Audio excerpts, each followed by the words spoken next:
But what happens to leaders when they pretend to be righteous and take the glory of God upon themselves? What happens to them?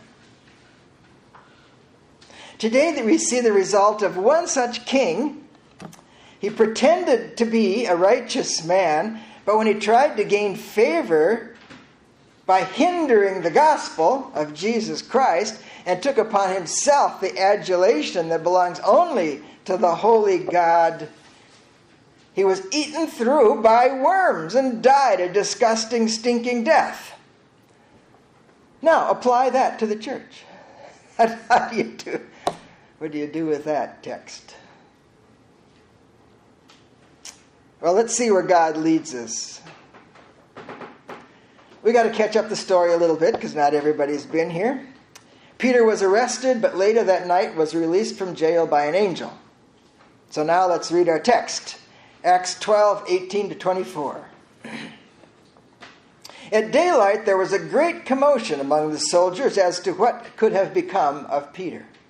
After Herod searched and did not find him, he interrogated the guards and ordered their execution.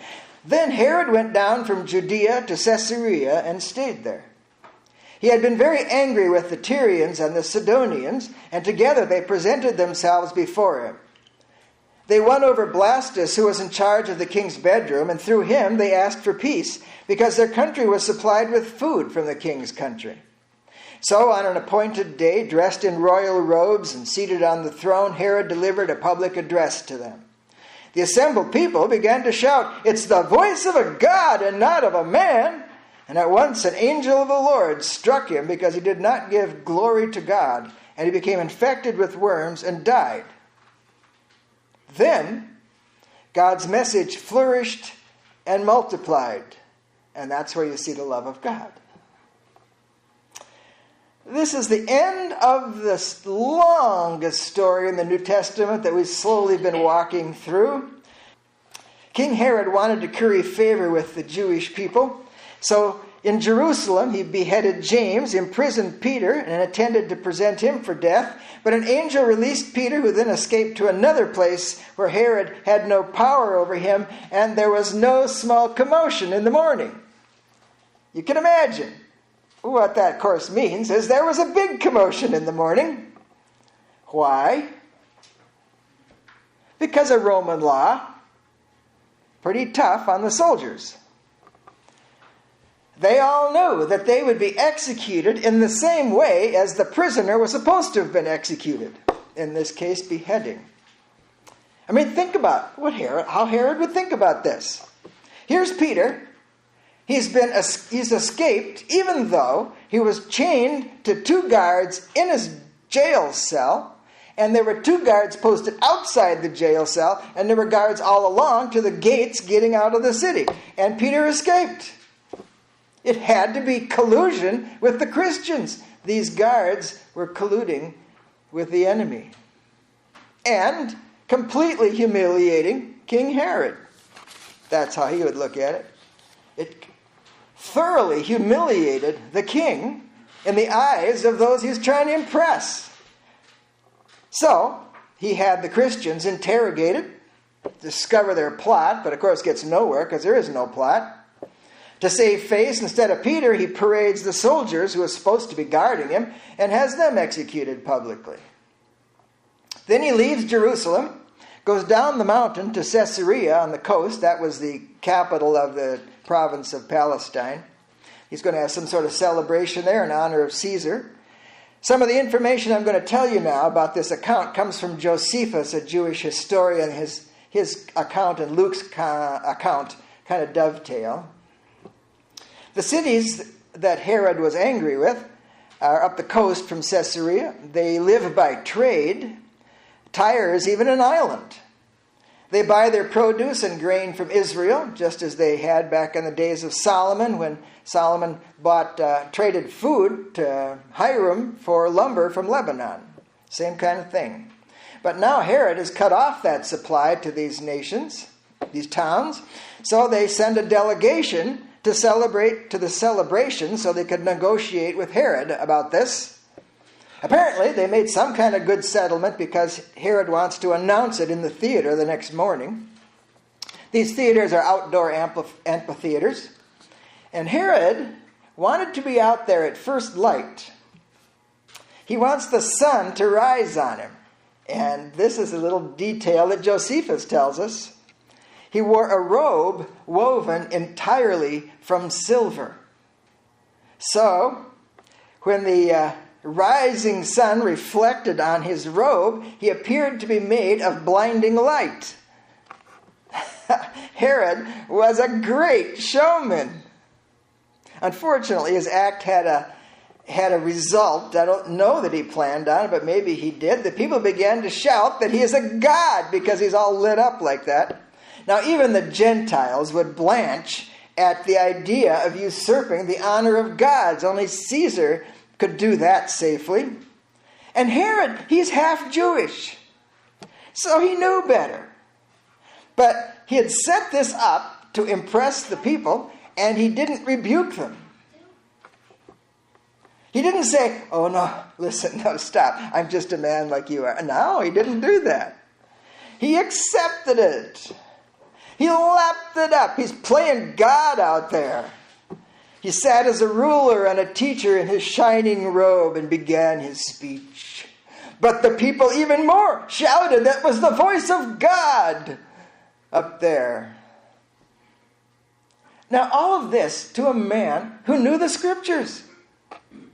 He read the Torah in the temple to the people.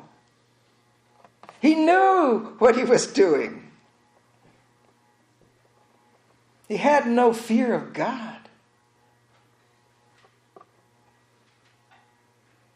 His best friend was Caligula. This is another interesting detail. It was around this time that Caligula declared himself to be God. So I guess Herod's figuring he can do it too. Herod's Jewish religion was all for show.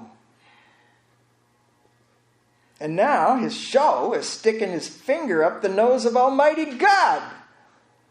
And he knows it.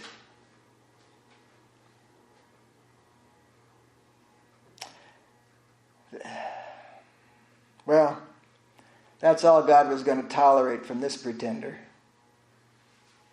This man who had persecuted the church of Jesus Christ, who hindered the spread of the gospel that would save the entire world. This man who beheaded James the apostle was going to do the same thing with Peter. So Luke and Josephus both report that Herod was immediately stricken with a severe pain. Josephus says it took him 5 days to die. Luke the doctor knew that he was eaten up by worms. Now I looked that up.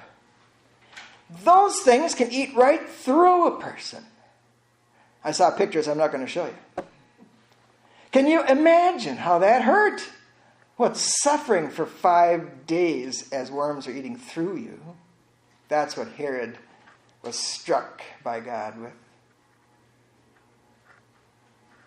Well, after Herod is gone, Rome says enough with these ersatz kings. They put in governors again, like Pilate was.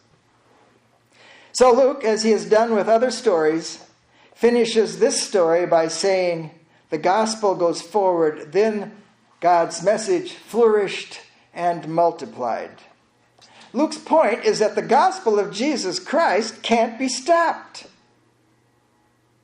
Pilate didn't stop it when Jesus was crucified. The Sanhedrin couldn't stop it when they stoned Stephen and imprisoned Peter and John. Herod couldn't stop it when he beheaded James and persecuted the Christians and tried to behead Peter. No, God's message of salvation for all the world could not be stopped by the rulers of this world. In God's mercy and the love of God, his message flourished and multiplied. And Luke is talking about Jerusalem when he says that.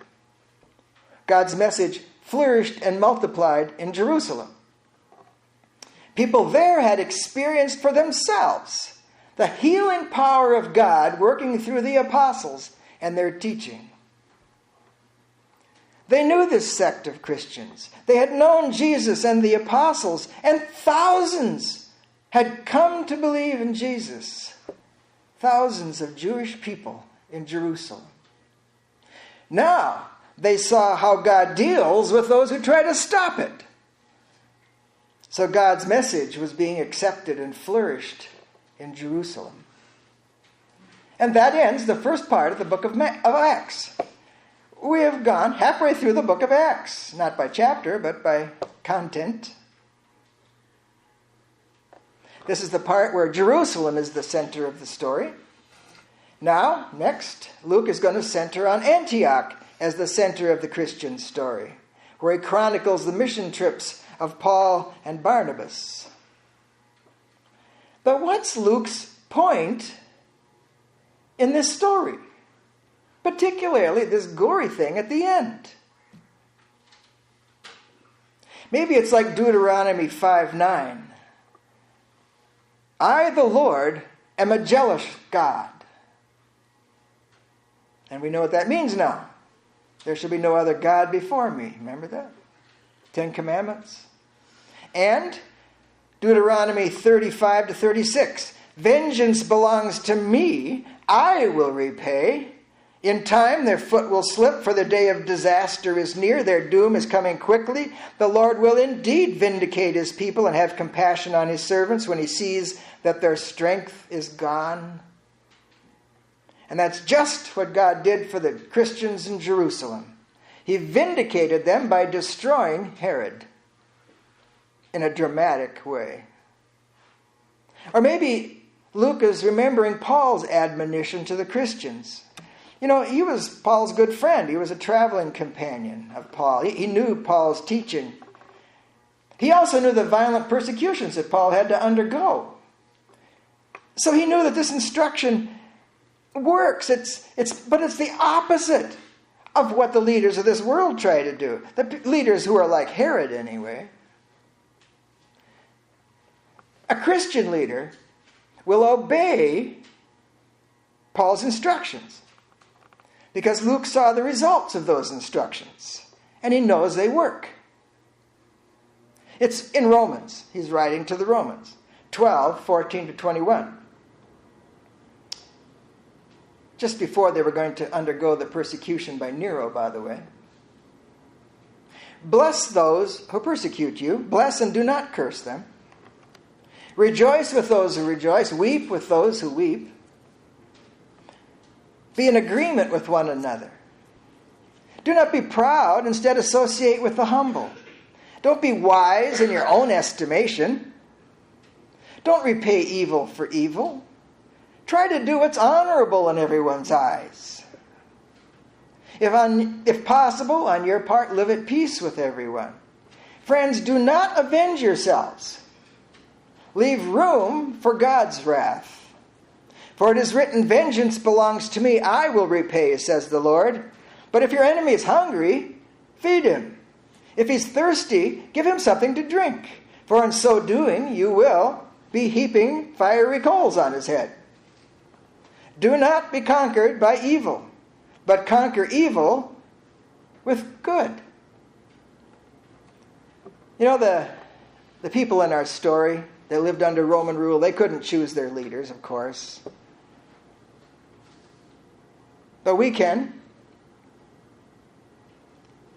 So don't follow or vote for any leader who promises to give you what you want and who claims to be a Christian but curses those who persecute him. Who claims to be a Christian but does not rejoice with people when they are blessed but gets jealous. Who claims to be a Christian but does not weep for those who are suffering.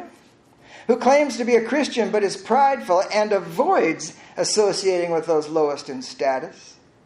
Who claims to be a Christian but thinks he's wise in himself and is proud of it and lets you know. Who claims to be a Christian but repays evil for evil and holds grudges and seeks to pay back disloyalty. Who claims to be a Christian but is not concerned about acting honorably. Who claims to be a Christian but enjoys strife and discord. Who claims to be a Christian but takes revenge. Who claims to be a Christian but tries to conquer evil by doing evil himself. Such a leader will destroy the very thing he thinks he's leading. And in God's time, he will be destroyed himself. Such a leader. Just like Herod. Maybe not with worms. But it's not just leaders. All of us here need to obey Paul's instructions too. They work. They're the markers of a true born-again Christian.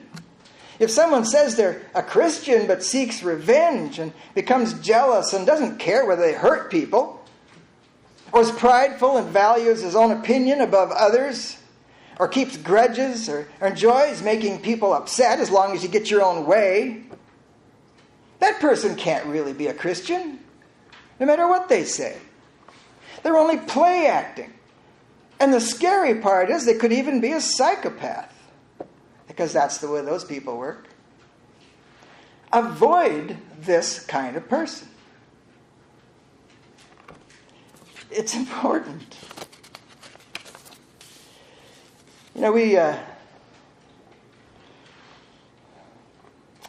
we studied 1 John in my first years here. I've been here now 9 years, 10 next year.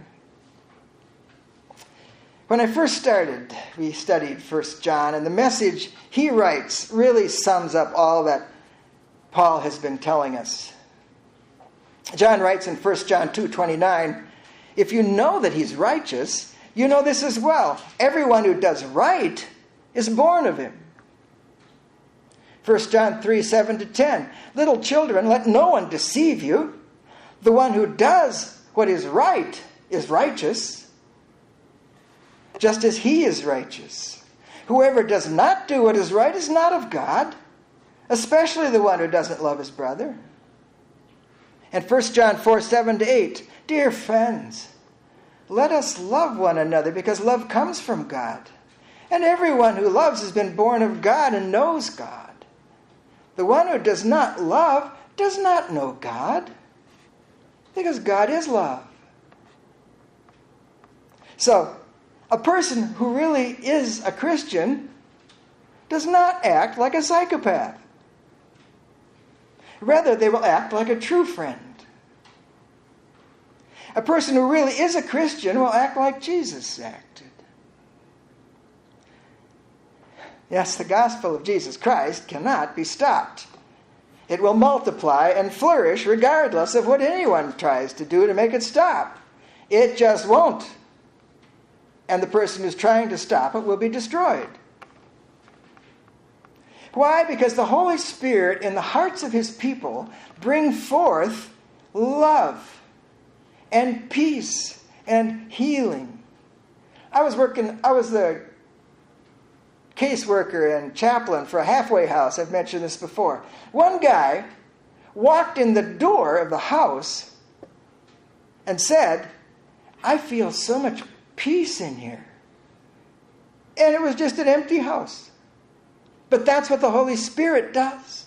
Brings such a sense of peace. Not of discord and strife. Peace and love and healing. And people feel that and they come to know the love of God. They come to know the love of God through Jesus Christ our Savior. As Jesus said, they'll know you are disciples if you love one another. He did not say they will know us by our political stands or even our moral standards, which is really odd because that's what we base it on, particularly moral standards. But that's not what Jesus said. They will know you by your love. They will know us by our love. They will know we are Christians by our love. And it's love that makes the gospel unstoppable.